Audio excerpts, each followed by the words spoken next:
Mummy सहयोग किए थे? बिल्कुल, मेरे फैमिली वाले पापा मम्मी चाचा चाची सबने मेरा बहुत सपोर्ट किया है। अगर वो सपोर्ट नहीं किए रहते तो मैं यहाँ बिल्कुल नहीं रहती। कभी रोक टोक नहीं की, जो चाह करने दिया। तो मतलब मुझे आदत है, मुझे हमेशा से रात को ही पढ़ने की आदत है। कम खाती हूँ इसलिए मैं जानना चाहती हूँ बच्चों के लिए क्या कुछ कहेंगे?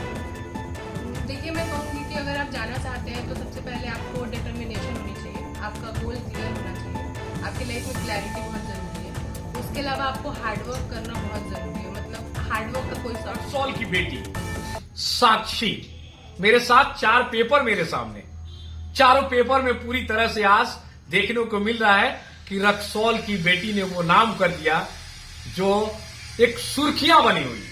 तो सबसे पहले मैं एक पेपर आपको दिखाता हूं। सब लोग आज पेपर लगभग जितने पढ़ने लिखने वाले लोग हैं जो पेपर देखते हैं वो जरूर पढ़े होंगे। दैनिक जागरण मेरे हाथ में है और इस दैनिक जागरण में साक्षी बेटी का नाम ये देखिए। साक्षी ने न्यायिक सेवा परीक्षा में 32वीं रैंक हासिल कर बढ़ाया मान, ये दिखाई दे रहा है आप लोगों को। उसके साथ में एक चीज और बता रहा हूं कि इसमें 32वीं रैंक तो हासिल करी है, लेकिन जो ये एग्जाम हुआ वो भी यहां क्लियरली लिखा हुआ है 32वीं न्यायिक सेवा परीक्षा। थोड़ा जूम करके दिखाइए हमारे सहयोगी। तो कितना बड़ा एक उपलब्धि कहा जाएगा कि 32वीं रैंक और 32वीं एग्जाम। क्या कुछ कहेंगी साक्षी? ये तो बड़ा, मतलब आपको नहीं लग रहा है कि को एक्सीडेंट टाइप लग रहा है मुझे तो?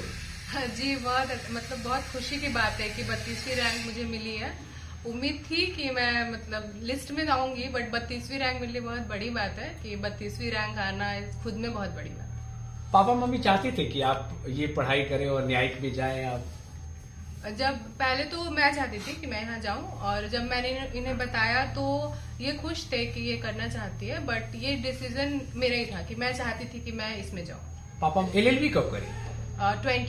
2022 एलएलएम कर रही है? जी जी, करना है? अभी कर रही हूँ। मेरा एक सेमेस्टर हो गया है, अभी कंटिन्यूइंग। अच्छा एक बात, अब तो पोस्टिंग आ जाएगी कहीं ना कहीं, तो उससे पहले ट्रेनिंग वगैरह भी होगा? हाँ जी, ट्रेनिंग होती है। कहाँ? गए घाट, बिहार जुडिशियल अकेडमी। बिल्कुल। आप लोग जो देख रहे हैं, मैं इसलिए पूछ रहा हूँ, इन तमाम सवालों के जवाब आप लोगों को मैं दिखा रहा हूँ और आप लोग सुनिए। जो पढ़ाई कर रहे हैं, जिन बच्चों के लिए मेरा ये वीडियो उन बच्चों के लिए है जो चाहते हैं कि जुडिशियली मैं करूं, मैं भी एक अच्छा पदाधिकारी बनूं, तो इस बेटी से सीखने को आपको मिलेगा। मैं सवाल कर रहा हूं, आप लोग जरूर इस वीडियो को देखिएगा, मेरा रिक्वेस्ट है अगर पढ़ने वाले हैं तो।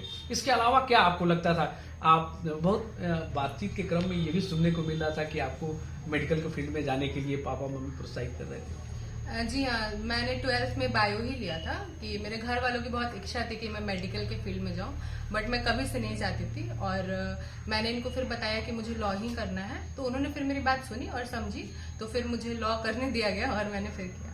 अच्छा, बहुत कम समय में फर्स्ट अटेम्प्ट में क्लियर हुआ, तो वो एक अलग एहसास नहीं लगता कि फर्स्ट अटेम्प्ट में क्लियर होना? जी, बहुत ज़्यादा खुशी होती है, और मेहनत तो ऑब्वियसली है, मेहनत तो होती है, लेकिन फर्स्ट अटेम्प्ट में करना बहुत बड़ी बात है। मुझे लगता था कि पता नहीं हो पाएगा, नहीं हो पाएगा, बहुत सेल्फ डाउट आते हैं प्रिपरेशन के टाइम पे, बट अगर आप हार्डवर्क करते हैं और अपना 100% देते हैं तो रिजल्ट आपको जरूर मिलेगा। ये तैयारी कहाँ करी आप? तैयारी मैंने पटना में की है, जूडिक्स ट्यूटोरियल्स में। अच्छा, तो रहते कहाँ पे थे? पटना में, boring road. Boring road. Hostel में? हाँ जी, हॉस्टल। तो हॉस्टल में किस तरह का, मतलब माहौल किस तरह का था? हॉस्टल में माहौल मतलब आपके ऊपर डिपेंड करता है कि आप अपना कैसे, किस टाइप से आप पढ़ना चाहते हैं। तो मैं हमेशा से सिंगल रूम में ही रहती थी, क्योंकि मुझे पढ़ने के लिए ऐसे शांति चाहिए थी, और मैं थोड़ी नाइट आउट हूँ, तो मैं रात में जगती हूँ, तो मेरे साथ कोई रह नहीं पाता है, इसलिए मैं। अच्छा, उसके अलावा तो होता होगा ना कि उसमें कॉमन बच्चे थे अलग अलग प्रिपरेशन करने वाले, या एक ही टाइप की प्रिपरेशन करने वाले? नहीं, अलग अलग प्रिपरेशन करने वाले। कोई? हाँ। कितनी देर लगभग पढ़ाई करती थी लगभग?